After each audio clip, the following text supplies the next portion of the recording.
Hi everyone, thanks for coming today for the presentation of you in the legal system, how to protect yourself before and after an auto accident. My name's Alison de Villiers, and this is Stephanie Day.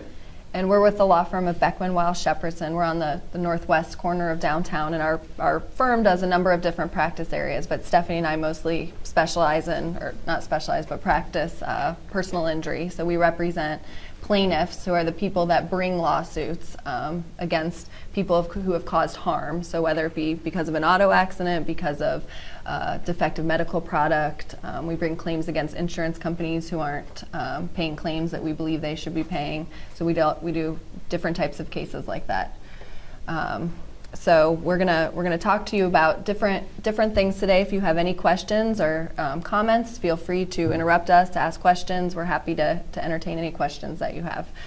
So a lot of people come to us, and they come to us after an auto accident, and we wish that we could rewind and take them to before the auto accident to make sure that they've put the necessary precautions in place to be able to protect themselves, and that often means having adequate insurance coverage. So in Ohio, there's state minimums that you have to have. If you're out operating on the road, you have to have $25,000 in liability coverage, $25,000 per person and $50,000 per vehicle, and $25,000 in property damage coverage. And I'll speak about Kentucky just because we're so close to the border, but Kentucky is $25,000, $50,000 for liability coverage. You're required to have $10,000 in personal injury protection coverage, which we'll talk about a little bit later, but that covers medical bills if you're in an auto accident, and then $10,000 in property damage coverage. That's for Kentucky. For Kentucky, yeah. Because like what Alison said, usually when a new client contacts us, it's after they've been involved in a collision. So they contact us, we sit down and we meet with them, and we go through and we get all the information that we need to represent them. And a lot of times that's when we first learn that, for instance, the person who rear-ended them either has no insurance or, like Alison said, the state minimum. And maybe the person has a broken leg or a broken arm or whatever the injury might be, and the minimal limits, that's not going to cover the loss that they have. So then Alison and I would be turning to the client's auto coverage on the client's own auto. One of the coverages that you can buy to protect yourself from uninsured or underinsured motorists is that type of coverage, uninsured, underinsured motorist coverage. That's required in Ohio. It is not required in Ohio. Uninsured and underinsured to protect you in your own vehicle is not required under Ohio law, and insurance agents are no longer required to offer it. So sometimes people come to us and they say, I have full coverage, and that always raises a red flag for me, because sometimes people think full coverage and they think they're fully covered. They're fully covered to meet the state minimums. They're not fully covered like I would like them to be. So for example, if you're in an automobile collision and the person who hit you doesn't have any coverage, and you only have the state minimums, but there's no underinsured motorist coverage, then you don't get anything. Yeah, when people tell us a lot of times, oh, I have full coverage, I made sure I had full coverage, that just means you're fully covered if you hit someone and cause damage. You have insurance coverage to pay for the damage you do. Yeah. But so that's the liability coverage is damage to other people. And then collision coverage covers the car, and then comprehensive coverage, if you've heard of that, that's coverage that covers the car on top of being related to a collision. So if someone steals your car, if there's weather-related damage to your car, that's what comprehensive coverage covers. But underinsured motorist coverage covers you and makes sure that you're protected if the other people. So I work under the assumption in my own personal life that everyone out there isn't insured. And I encourage people to get as much coverage as they can to protect themselves and their families and whoever's riding in their vehicles. So we should have underinsured and uninsured. yes, usually it comes sort of packaged together. The term is uninsured, and then there'll be a slash, and then it'll say underinsured after it. And typically you can have 25,000 covering per person, or 50,000 per vehicle, or 100,000 per person, 300,000 per vehicle. And when I say per person per vehicle, or per occurrence, if you have 100, 300 in coverage that covers you if you're hit by an uninsured motorist, that amount of money means that if you have 3 people in your car, there's 100,000 in coverage for each of those 3 people if their damages meet that threshold. If there's a 4th person in the car, there's still 100 and 100 and 100. So that $300,000 would have to be divvied up among 4 people depending on how bad someone's injured. There's only 300,000 per occurrence, if that makes sense. So in Ohio, so for example, say that someone that hits you has 25,000 in coverage, and then you have 100,000 in underinsured motorist coverage, then and your damages are worth more than 100,000. Then the person who hit you's insurance would pay 25,000, and then yours would pay up to 100,000. So it would pay from 25,000 to 100,000. Now, would that go against you?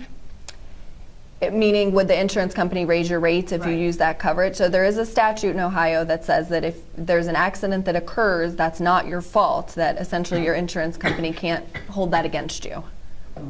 So, that's what you're paying the premiums for, and that's what you're buying the coverage for, is to protect yourself. So, I wouldn't feel discouraged from using that coverage if you needed to.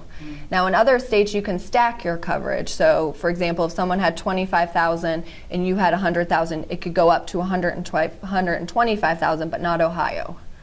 So Ohio, you're capped at whatever the highest amount of coverage is. And there's also coverage called umbrella coverage, and that's coverage that you can get that sort of acts like an umbrella over your homeowner's policy and your auto policy.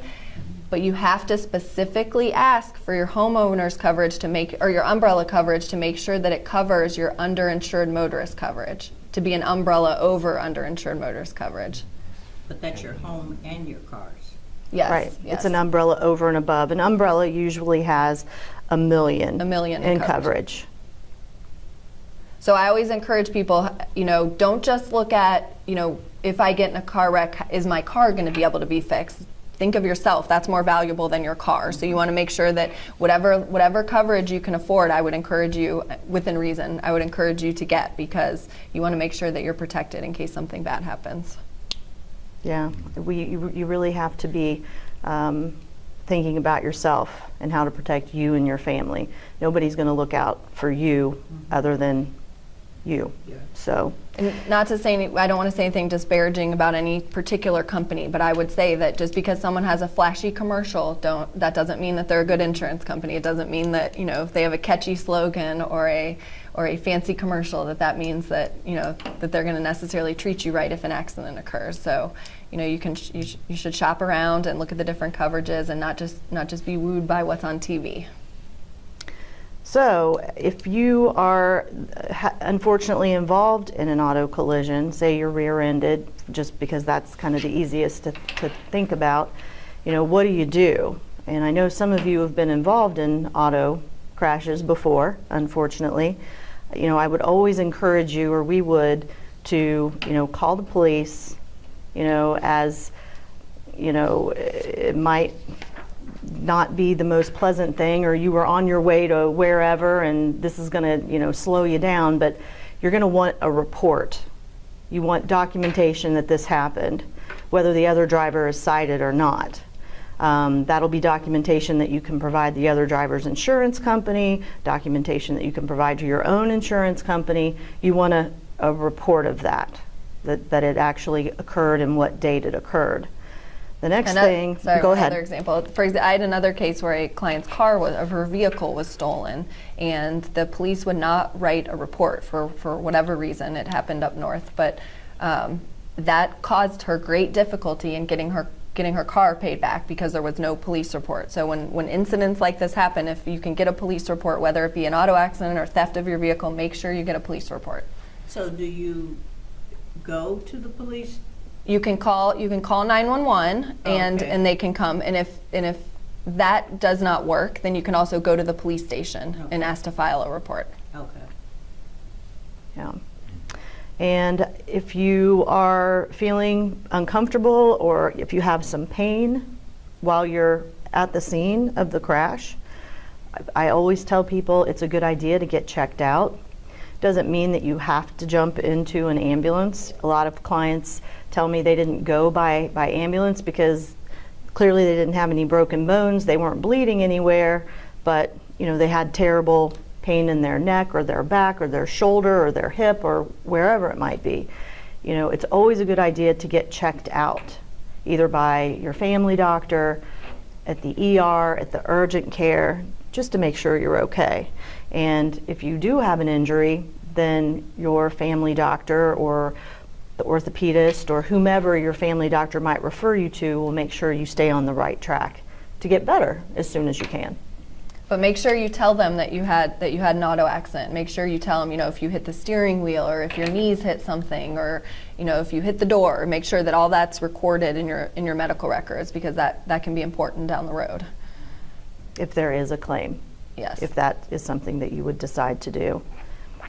When you're at the scene, make sure that if you're able to physically if you're not injured enough that you can't do, if you're not injured enough and you're able to do it, I would make sure to get the person that hit you or anyone involved, any witnesses, try to get information from that person. Make sure that someone doesn't speed off and, try to leave the scene. Make sure that if there were witnesses, you write down their name, because that can later become relevant. There's a lot of times where people say, well, there were a bunch of people there, but I didn't get anyone's names. Yeah. And if the person who caused the accident decides later that they're going to say that they weren't at fault, it's important to have those witnesses who can testify on your behalf if necessary. In this age, it's nice because most people have cell phones with cameras, so it's important to try to get pictures at the scene if you can. If you don't have a cell phone with a camera, then ask someone else who's on the scene to take some pictures for you and give them your contact information, because that can be very helpful as well. Sometimes the police take pictures, but not always. So if you can get those, it's good to have have things documented in case you need it down the road. A lot of people will call me, potential clients, and maybe they only went to the emergency room and they're feeling okay. And they're asking me, Stephanie, do I need a lawyer? Well, I think it's always a good idea to contact a lawyer if something like this happens to you. When folks in those situations call me, I usually just walk them through, here's what you need to do. You need to get your records, you need to get the bills from the hospital and submit it to the insurance company and negotiate your claim. And I try to help walk them through that. It doesn't mean that they need to hire me or that, because it's going to be a smaller claim. Obviously, folks who have less injury, that means their claim is smaller. Folks who lose an eye or an arm or a hand or a leg, their claims are bigger because there's more loss there. Nobody wants to have more loss and have a bigger claim. Everybody would prefer to have a smaller loss and a smaller claim. So, but I would always encourage you to contact a lawyer if you know someone and can sort of talk things through, whether you hire someone or not. Sometimes they'll ask to take a recorded statement of you, and you just want to make sure because you don't know. Sometimes you don't know. You have adrenaline. You just don't know the full. You think your injuries are going to go away, and then they don't end up going away. So sometimes they'll take a recorded statement, and someone will say something that's innocent, but then it's later down the road twisted or taken the wrong way. You could say, "I was fine after the auto accident." Well, "I'm fine" can mean that I didn't have a bone sticking out of my arm. I think I'm going to survive. I'm not going to die. But then if you say that in a recorded statement later, someone could use that against you. So it's important that if an insurance company asks to take a recorded statement, I would contact an attorney because they can coach you through how to answer the questions in a way that are truthful but won't damage your case down the road. So do you hire the attorney before you talk to the insurance company, or do you need an attorney to talk to the other insurance company? So once an attorney is involved, the insurance company is no longer allowed to talk to you. They can only talk to your attorney. So if you hire an attorney, then no one can speak to the insurance company can't call you. They would have to go through your attorney. They could take a recorded statement from you, but you could have your attorney there with you to guide you. Oh, okay. Yeah. So. Because if you go ahead and give a recorded statement, like Allison was saying, and I think human nature is to tell people when they ask, how are you? Oh, I'm fine. Everybody does that. You know, we can't unring that bell. Once that gets said and that's recorded, that's what's going to be transcribed. And, you know, later if that person has a, you know, wrist injury or a shoulder injury, they're going to look at that piece of paper and say, well, remember here, right after the accident, you told me you were fine. Now, which way is it? You know, so it's always better to be protected. So do you call your insurance company first or the other insurance company? How does that work? Sometimes you don't know who the other insurance company is, depending on the situation. Don't they normally show their Sure, that insurance is at the scenes? sure, as long as they, you know, rear end you and then stay there. Or if they, sometimes okay. they don't pay their premiums and it's lapsed, or So they have a card that shows they have coverage, but they haven't paid for that coverage, so they're no longer insured through that company. or sometimes sometimes people will tell the police insurance company that they don't even have, just so that it appears that they have insurance, and that gets written on the police report. Because tell them they don't have it? They'll tell them they do. They do, Oh, and they do. they'll say, you know, I have Progressive, even though they don't really have Progressive. Oh, okay. Yeah. So also when you're at the scene, something else that we forgot to mention is if you have the opportunity to talk to the police and give your account of what happened, try to do that. I mean, if you're injured and you need to be taken away, obviously you can't do that. But if you have an opportunity to give your side of the story, you want to make sure your side of the story is on record as well. So don't leave the scene without taking the opportunity to do that, because I think that's important. You have anything else about? Just follow, you know, if you're injured, go to the doctor, follow your doctor's advice, do what your doctor tells you to do, and hopefully, you know, you'll heal and be okay. And it's not until that point that you feel better and your doctor says, okay, you're all better now, or the doctor says, unfortunately, you know, you have a permanent shoulder injury and you're going to have to deal with pain symptoms and arthritis and this, that, and the other going forward, so that you know what your prognosis is. It's not until at that point, the end of your treatment, that you would be looking at trying to conclude your claim or settle your claim, because now you know what your past injuries have been and the pain that you experienced, and then whether you're going to have future problems going forward based on what your doctor says. It's at that point that you know what you're facing, and you can get all of your records, all of your bills, or your lawyer will for you, and put that together into a settlement proposal and submit it to the insurance carrier for the at-fault driver, or to your own insurance carrier if the at-fault driver doesn't have liability insurance under the underinsured or uninsured motorist provision of the coverage that we talked about at the beginning. And it's important when you're going to the doctors that you relay to them all about the accident. So if you go to your primary care doctor, if that's the first doctor you see, talk about, you know, what day the accident occurred, you know, what symptoms you're having. Even if you think something might go away in the future, talk about it. When you go to the next doctor, if they refer you to an orthopedic doctor, make sure you repeat that you were involved in an automobile collision, because it's important for the doctors to know that history when they're treating you, and it's important that that shows up in your medical records, that's the reason that you're there. So the elements of damages when it's time to wrap the claim up, pardon me, or wrap the claim or the case up, would be your past medical expenses. That's one element of damage in these types of cases. The pain and inconvenience that you've gone through and might continue to go through if you've got, you know, future pain to experience that you're going to have to experience, as well as future medical expenses. Another component or element of damage is your inability to do your usual activities. Maybe now you have to hire somebody to mow your lawn, or you have to hire someone to come paint your house, or whatever the case may be. Things that you would ordinarily do, but now because you're in too much pain, you can't do. So that's another element. Or if you have lost wages, if you've missed time from work, that's another element of damage. Yeah, and then if you have any future medical expenses, future pain, future inconvenience, those sort of things. So we look at, when we're determining what a case is worth, we look at the big picture. We look at what are the medical expenses, how long was this person suffering, will they continue to suffer in the future, is it something that for a 3-month period they had severe pain for 3 months and then they were okay, or is it something where it's going to be nagging and aggravating for the rest of their lives? And that would obviously be up to the doctor to make that determination, not us. So really it depends on what the doctor says your prognosis is. But that's sort of how we look at the whole picture and determine what your case is worth and determine how much we should negotiate with the insurance company to try to get it settled. And then at that point, if you're not able to get it settled, then you would file a lawsuit.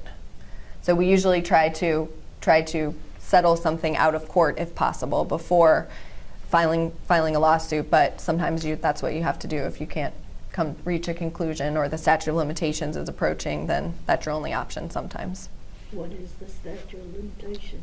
In Ohio, there are some exceptions, but in Ohio for an automobile claim, an automobile accident, it would generally be 2 years. It's different if it's a minor or if 2 years from the date of the collision. Yeah. And a lot of times, now, even after a lawsuit is filed, suppose someone has such severe injuries that over the 2-year period, they're still treating, they're still getting medical treatment. We still don't know what their future holds at that point. So you have to file a lawsuit to preserve the statute of limitations. Doesn't mean that once a lawsuit's been filed, the case isn't going to still resolve. I would say 9 out of 10 cases settle, even after filing suit, because alternative dispute resolution has really taken jury trials off the schedule, meaning more cases are settling during mediation, where there's a third party who is the intermediary that doesn't make any decisions but just helps to facilitate discussions between each side. So cases even after a lawsuit is filed, the majority of them still resolve. Something I think we missed is who pays your medical bills after a collision. So one of the coverages that you have on your policy, sometimes if you pay the premium for it and if you have that coverage, in Ohio it's called medical payment coverage. And usually most people have about $5,000 in medical payment coverage. Some people have 10, some people have 25,000, but most people have 5,000. And in Kentucky it's called PIP, which is personal injury protection. And it's essentially coverage that you pay for as part of your automobile policy that covers medical bills if you're involved in a collision, regardless of who's at fault. So if you have a deductible, if you don't have health insurance, if you have co-pays that you have to make, then it can be used for that. It can be used for any of the medical bills, but if you have those sort of things, it can be helpful to people to have that money available. You can also use your health insurance coverage. You can, sometimes hospitals will say that, they want the person who hit you's coverage, but the person who hit you's insurance company is not going to pay for anything until the end of the case. They're not going to pay for things as you go along throughout your treatment. They want to know what the total amount's going to be before they're going to make any payment. So you have to. So if your insurance company pays for it, then then if they're at fault, then at the end when the claim is settled, then they go back and get that money from your insurance company. So yeah, well, so say that I was hit in an auto accident and my health insurance paid. When I collect from the person's insurance company who hit me, then at the end, I will, out of that money I collect from them, I will pay my own health insurance company back, and that's called subrogation. And usually the attorney takes care of it for you. So if you kind of, in a big picture sense, essentially what you're doing is righting the wrongs. If your health insurance company paid and you weren't at fault for this, it's the innocent people who are paying, but essentially you're going out and getting that money for them and paying them back, so that the person who caused the harm is the one that's paying instead of the innocent parties, if you will. That medical part of your policy, that covers you. The other passengers in the car, are they covered too? Yes. Okay. Yes. So in Kentucky PIP, you want to use up. You have to exhaust your PIP coverage before you're able to get into coverage from the person that caused the harm. So in Kentucky, it's a little different than Ohio. That you want to usually it's $10,000 minimum, and you want to use all that up because you can't get to the person that hit you's coverage until you use up your own PIP coverage. And what's that PIP called again? Personal injury protection. Injury. And in Ohio, you don't have to use your medical payments. You can use them if you want to. You don't have to use them. If you do use them, you usually have to pay your own auto insurance company back, but you don't have to use that coverage. So it's not like Kentucky where you want to use that coverage up. You said personal injury. Injury protection. So if you live in Kentucky. Oh, yeah, I put Kentucky. But in Ohio, they don't do it that. It's called medical payments. It's just medical. Yeah. So in Ohio, you usually have about $5,000 in medical payment coverage. And if someone comes to me and they don't have health insurance, I tell them you're going to want to use that medical payment coverage very strategically. If you need to get an MRI, or if you need to. Today, $5,000 Doesn't go very far. Nope. A headache. I mean. Yeah. So you want to make sure that you're using that money towards something that is going to get you the most bang for your buck, if you will. So if you think you're going to need an MRI, you want to save that money to get that MRI to see what's going on. And if you think you're going to need therapy, so you don't necessarily want to use up all that coverage on the emergency room. An emergency room visit can be $2,000, $3,000, $4,000 easily, and you don't want to use up all that coverage if you don't have to. So. That's why it's important also to have an attorney so that you can talk through those, strategize through those things. If there's only a certain amount of money available, how you're going to use that money. Does anybody have any questions about anything at all? How do you fight with the insurance company? Well, you have documentation. You have to document your damages and be able to show why you're entitled to what you're asking for. And then if they don't want to agree and be reasonable, then like Alison said, really the only recourse then is to file a lawsuit and go down that path. And if you have to, at the end of the day, you can have a jury decide what's fair. The jury's for, if you can't solve a dispute amongst yourselves, that's what a jury's for, to help resolve that dispute for you. So as an individual, should you try to talk to the insurance company? Your own, the other party. Either. I mean, of course yours, but what about the other one? Well, they'll probably call you. Right. Sometimes, most of the time they do, not every time, but you just have to be careful about the way you do things, because you don't want to say something that's going to unknowingly say something that's going to compromise your position.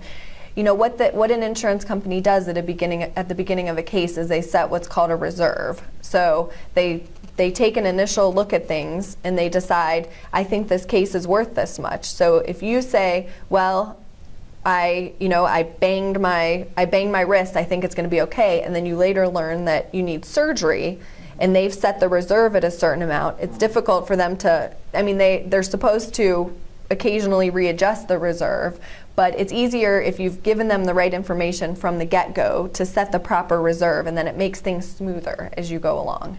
If the reserve gets set too low and then you end up having a huge injury, then it's more difficult to get it resolved because they haven't set aside the appropriate amount of money for your claim. Do you recommend going to the suggested place to get your car repaired? Well, part of it may depend on whether your insurance company is paying for the repairs or the at-fault party's insurance company is paying for the repairs. And it often depends on what the policy, what the contract of coverage provides about what the requirements are. Theirs or yours? Both. So you can go to either under most. If you go to your own, you usually have to pay your deductible then. So if you have a deductible, you're going to have to pay your deductible. If you go to theirs, it depends on what their contract says and what it covers. So sometimes people go to their own and just pay the deductible knowing they'll get paid back later. assuming they're not at fault, but they'll use their own just because it's less difficult. Usually your own insurance company is easier to deal with than the at-fault drivers. And that's because in Ohio, your own insurance company owes you a duty of good faith. And the person who hit you, their insurance company doesn't owe you a duty of good faith. So they don't have to, you know, treat. Well, I didn't say that. But so your insurance company is more likely to be less difficult to work with than the other person's insurance company. But sometimes it's, you know, property damage isn't usually, there's not as big of a fight on property damage as there can be with injuries. So, you know, you don't have many circumstances where you're fighting too much over property damage. But I would always say if you're using the other person's repair shop and you don't feel comfortable with that, you can go get your own estimate and make sure that what they're telling you is legitimate and that you can trust it. So you can go get other estimates besides their shop. Yeah. After an accident, is it unusual to hear from the other person's insurance company? Nope.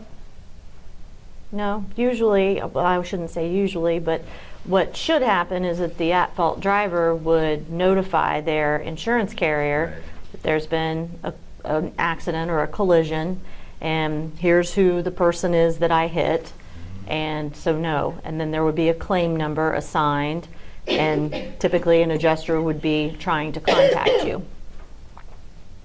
Yeah. That's assuming everybody says, you know, it agrees on whose fault it was. True, and it depends on whether or not the at-fault party reports the claim to their insurance company. Sometimes the insurance company is first hearing from Alison and me that their insured was involved in a collision. So, If the person with the other insurance company calls their insurance company and they say it was my fault, then can the insurance company say, no, they didn't do it?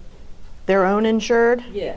that would be a situation where, like Alison said, was talking about a statement. They would probably want to take a recorded statement to get your side of the story. The But- other person. The other person's Not the in person at fault, the other person? the insurance company for the Okay. person at fault. Okay. If the person at fault says, I didn't do it, she did it, then their insurance company would probably call you and want to do a recorded statement to get your side of the story. It's over the phone, right? Correct. Yeah. Yeah, it usually is. But sometimes they want to do something called an examination under oath, which is essentially a deposition that occurs before a lawsuit. And you really want to contact an attorney if someone's asking you to do that. Do they have to tell you over the phone that this is going to be recorded? They should. They should. I don't know if it's legally required or not, but they probably should. Can you say yes or, no? Sure. If That you it's don't your- want to do the recorded statement? Right. Over the phone, You can- feel a bit You can absolutely say no that you, shaky then. yeah, you can absolutely say no, you don't want to do it if it's the other person's insurance company. But if it's your own insurance company, you have to read your policy because there's you usually have to cooperate with your own insurance company. If they ask you to do that, you sometimes have to. Most of the time have to. But the other persons, you don't. You don't ever have to cooperate with them at all. You don't have to do anything that they ask of you. You don't have to. But understand, if the at-fault driver is saying, I'm not at fault, and that person's insurance company contacts you to get your side of the story, and you say, I'm not going to talk to you, you're not going to record my statement, They're not going to get the then evidence that's going to they be need. the end Yeah. of it, and you're not going to collect any money from them for your claim if you're injured. Unless you file a lawsuit or later give them a recorded statement. Oh, later. You could later, but you don't have to talk to them on the phone. I mean, don't feel like you would need to say anything right away. You can always say, Oh, "I'd like to okay. contact an attorney. I'm not comfortable talking to you Right. about this right now." Right. You know, it may delay things a little bit, Right. but depending on your situation, sometimes once a lawyer's involved, they don't ask for a recorded statement anymore. Oh, Yeah, they don't? it just completely depends on who you're working with, what company you're working What with. the facts of Yeah. the situation are. Every case has its own path and its own direction, and it's never the same. So, could you discuss number 6? So the process for settling a claim with the company is to essentially collect all your medical records. So Oh, once that's what you're you were saying. to the point where you're done treating, we would collect all your medical records, and then we would make our case essentially to the insurance company about what our firm, not every firm does this, but Stephanie and I, when we have a case, we put together a package of all the medical records, all the bills, a spreadsheet of all the medical expenses and dates you visited the doctor, and then we put together a package explaining why they're at fault, detailing each of your doctor visits, what you went through, and then proposing a settlement number. But initially, after you meet with an attorney, and if you're still seeing the doctor, not much happens for a while until it starts to pick up once your case starts to pick up once you're done treating and you can start negotiating. So sometimes, if someone's receiving treatment for a year, nothing happens for a really long time, and then things pick up. You just continue to stay in contact with the lawyer and let them know how you're doing. Hey, the family doctor referred me to the orthopedic doctor. They think I have X wrong with my elbow, or whatever the case may be. Then the lawyer would note that in the file, so that, at least for Alison and I, then when we would start drafting the settlement proposal, we would have all of those details to be able to, put into the letter to the insurance company to try to resolve your case. And how it's affected your life. That's an important component of your damage. If you missed your niece's wedding because of being injured, or you were unable go to work. Lots of things. So you had mentioned if cited, or you were just thinking, on the other side, if cited and found guilty, what would you, how did you finish that as the outcome? If you're found guilty, you could be precluded from bringing a civil case, because if then essentially you've been deemed to be at fault. So if you fought your ticket and you lost, and then you wanted to bring a civil case, they would say, no, she's not. She's at fault for this. The other person's not at fault for this. Does that make sense? So yeah, it's Once already. Yeah. and you said, And the burden in criminal court's higher than the burden of proof in civil court. So in criminal court, it's beyond a reasonable doubt. so you And said you could be, if cited and found guilty, you could be. it could make it. It would be difficult to bring a civil case then. Yeah. Oh, okay. Does anyone else have any questions? Okay. Well, thank you, everyone. Appreciate it. Jump out of the